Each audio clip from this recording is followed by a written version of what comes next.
ഏവർക്കും പുതിയൊരു അധ്യായത്തിലേക്ക് ഹാർദവമായ സ്വാഗതം. ഈ അധ്യായത്തിൽ ഇന്ന് വിശകലനം ചെയ്യുന്നത് വിശാഖം നക്ഷത്രക്കാരുടെ 2025 ആണ്ട് മാർച്ച് ഏപ്രിൽ മാസങ്ങളിലെ ഗുണദോഷ ഫലങ്ങളാണ്. ഈ വിശാഖം നക്ഷത്രക്കാർക്ക് 2025 ആണ്ട് മാർച്ച് ഏപ്രിൽ മാസം ഗുണദോഷ സമ്മിശ്രമായിട്ടാണ് കാണുന്നത്. നിങ്ങൾ ഭയഭക്തി ബഹുമാനത്തോടു കൂടി തുടങ്ങുന്ന അല്ലെങ്കിൽ ചെയ്യുന്ന എല്ലാ പ്രവൃത്തികൾക്കും ലക്ഷ്യപ്രാപ്തി ഉണ്ടാവുന്നതാണ്, അത് നേടിയെടുക്കാൻ സാധിക്കുന്നതാണ്. നിങ്ങൾക്ക് ഇഷ്ടംപോലെ ദുർച്ചെലവ് ഉണ്ടാകുന്നതാണ്. അതുകൊണ്ട് തന്നെ ധനനഷ്ടം ഉണ്ടാകാനുള്ള സാധ്യത കൂടുതലായിട്ടുണ്ട്. കലാരംഗത്ത് ജോലി ചെയ്യുന്ന അല്ലെങ്കിൽ പ്രവർത്തിക്കുന്ന വിശാഖ നക്ഷത്രക്കാർക്ക് ഗുണകരമാണ്. കലാരംഗത്ത് നേട്ടത്തിൻ്റെയും ഐശ്വര്യത്തിൻ്റെയൊക്കെ സമയമാണ്. വാഹന ഇടപാടുകളിലൊക്കെ ലാഭം ലഭിക്കുന്നൊരു സമയമാണ്. അതുകൊണ്ട് വാഹനവുമായിട്ട് ബന്ധപ്പെട്ട് ബിസിനസ് ചെയ്യുന്നവർക്കൊക്കെ ക്രയവിക്രയം ചെയ്യുന്നവർക്കൊക്കെ ഗുണകരമായ സമയമാണ്. ഭൂമിയിൽ നിന്ന് ആദായം വർദ്ധിക്കുന്നൊരു സമയമാണ്. കൃഷിയുമായിട്ട് ബന്ധപ്പെട്ടൊക്കെ ഭൂമിയിൽ നിന്ന് ആദായം വർദ്ധിക്കുന്നതാണ്. റിയൽ എസ്റ്റേറ്റ് ബിസിനസ് ചെയ്യുന്നവർക്കും ഗുണകരമാണ്. നിങ്ങൾ കടം കൊടുത്ത പണം ദീർഘനാളായിട്ട് കടം കൊടുത്ത പണം തിരികെ ലഭിക്കാനായിട്ട് നന്നായി പ്രയാസപ്പെടും. ഉദ്ദേശിച്ച പോലെ അവർ തന്ന് തീർക്കണമെന്നില്ല. നിങ്ങൾക്ക് അനാവശ്യ ചിന്തകളൊക്കെ നിങ്ങളുടെ മനസ്സിനെ സദാ അലട്ടിക്കൊണ്ടിരിക്കുന്നൊരു സമയമാണ്. നിങ്ങളുടെ ആത്മസുഹൃത്തുക്കൾ നിങ്ങളെ ചതിയിൽപ്പെടുത്താനുള്ള ഒരു സാധ്യത കാണുന്നുണ്ട്.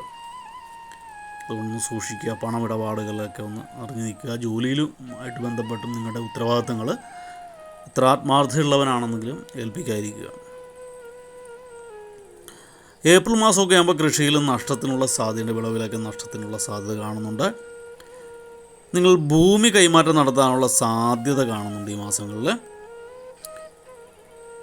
ഈ ദമ്പതിമാർക്ക് ഗുണകരമായിട്ടാണ് കാണുന്നത്. ഭാര്യ ഭർത്താക്കന്മാർ തമ്മിലുണ്ടായിരുന്ന അകൽച്ചയൊക്കെ ഒരുവിധം മാറിക്കിട്ടി ഒന്നിച്ച് ജീവിക്കാനുള്ള ആ ഒരു സന്ദർഭം ഉണ്ടായി വരുന്നതാണ്.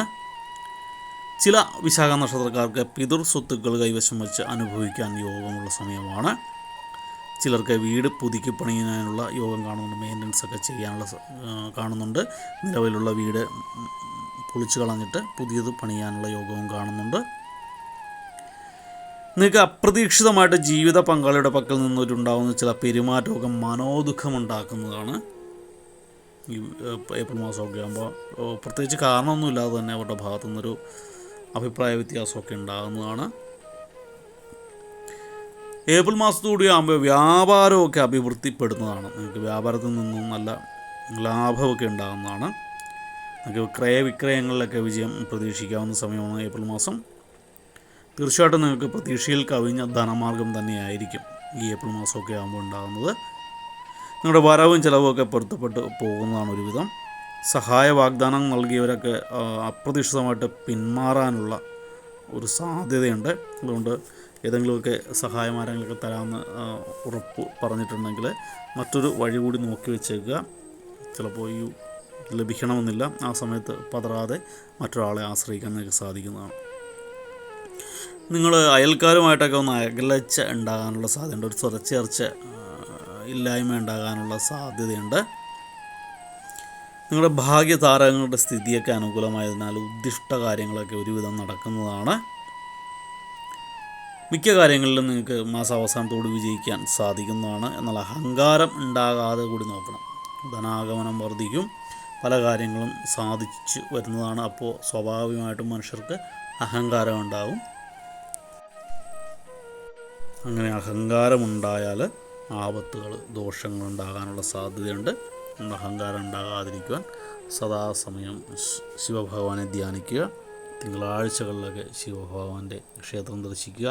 ശനിയാഴ്ചകളിലൊക്കെ ശിവഭഗവാന്റെ ക്ഷേത്രം ദർശിക്കുക. എല്ലാം ഭഗവാനിൽ അർപ്പിക്കുക.